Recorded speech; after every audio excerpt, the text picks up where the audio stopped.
नमस्कार दोस्तों। चौथ माता की कहानी। एक सेठ सेठानी थे। उनके एक बेटा और बहू थे। बहू सबको भोजन करा के फिर स्वयं भोजन करती।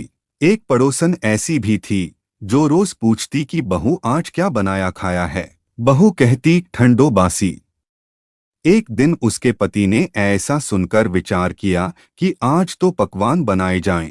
फिर देखें कि मेरी पत्नी क्या कहती है। उसने तरह तरह के पकवान बनवाए और घर के सभी लोगों ने एक साथ बैठकर भोजन किया।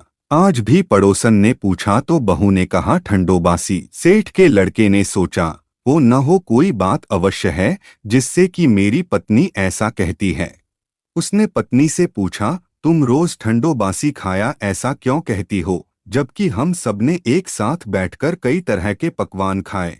उसकी पत्नी बोली हम सब जो खा रहे हैं वह बाप बूढ़ों की कमाई है। जिस दिन आप कमाकर लाओगे उस दिन मैं समझूंगी कि ताज़ा भोजन कर रहे हैं। अब एक दिन लड़के ने माँ से कहा मैं एक बड़े शहर में कमाई करने जा रहा हूँ। माँ बोली बेटा अपने पास इतना धन है कि खाया नहीं समाप्त होगा। माँ के मना करने पर भी बेटे ने स्वयं कमाने का दृढ़ निश्चय कर लिया और जाते समय पत्नी से कहा मैं जब तक कमाकर बहुत सा धन लेकर न आऊं तुम चूल्हे की आग मत बुझने देना। एक दिन चूल्हे की आग बुझ गई तो वह मन ही मन घबराने लगी, कहीं मेरे पति पर संकट तो नहीं आन पड़ा। जल्दी से पड़ोस में से आग लाकर चूल्हे में रख दूं, ऐसा विचार करके पड़ोस में गई। वहां पड़ोसन चौथ माता का व्रत पूजन कर रही थी।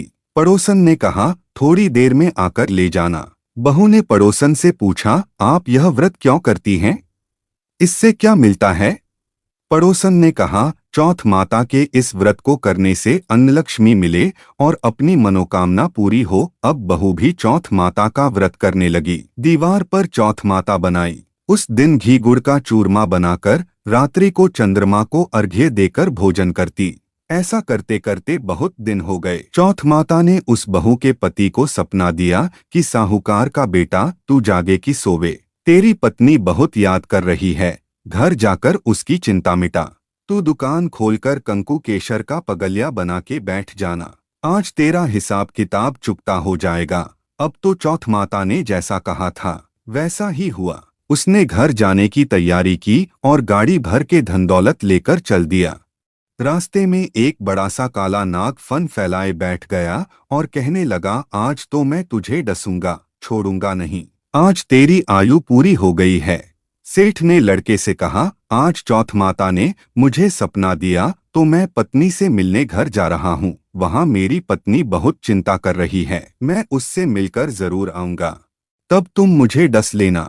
नाग ने कहा तुम शपथ पूर्वक कहकर जाओ तो मैं तुम्हें जाने दूंगा, परंतु लौटकर नहीं आए तो तुम्हारे घर आकर मैं तुम्हें डस लूंगा। इस प्रकार सर्प को वचन देकर वह अपने घर पहुंचा। वहां सभी से हंसी खुशी से मिला और भोजन करने उदास होकर बैठ गया। उसकी पत्नी ने उदास होने का कारण पूछा तो पति ने काले नाग वाली बात बताते हुए कहा यदि मैं उसके पास नहीं जाऊंगा तो वह घर आकर ही मुझे डस लेगा। पत्नी बहुत चतुर थी।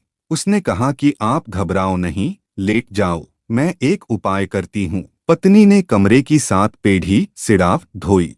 पहली पेढ़ी पर रेत, दूसरी पर इत्र, तीसरी पर गुलाल फूल, चौथी पर कंकु केशर, 5वीं पर लड्डू पेड़ा, छठी पर गादी गलीचा और 7वीं पेढ़ी पर दूध का कटोरा भरकर रख दिए। इस प्रकार वह 7 ही पेढ़ी सजाकर बैठ गई। आधी रात होते ही नाग आकर पेढ़ी चढ़ने लगा।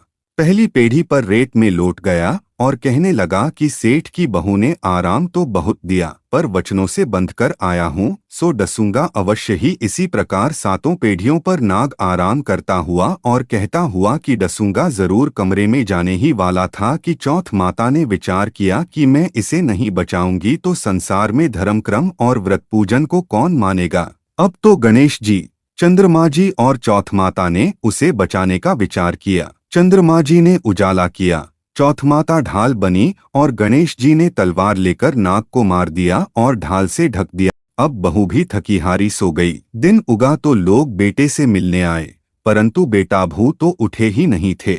बहुत देर हो गई तो माँ उन्हें उठाने गई। माँ ने 7 पेढ़ियों पर जो कुछ देखा तो बहुत घबराई और बेटा बहू को आवाज लगाई। बेटा बहू उठे तो देखा कि एक ढाल तलवार वहां पड़ी है। अब ढाल उठाई तो वही काला नाग मरा हुआ पड़ा है। बेटा भू ने सोचा कि आज तो धर्मक्रम ही आड़े आए। जो भगवान गणेश जी और चौथ माता ने अपनी रक्षा की है। चौथ माता, आपने जैसी सेठ के बेटे भू की रक्षा की, वैसी सबकी रक्षा करना। बोलो चौथ माता की जय।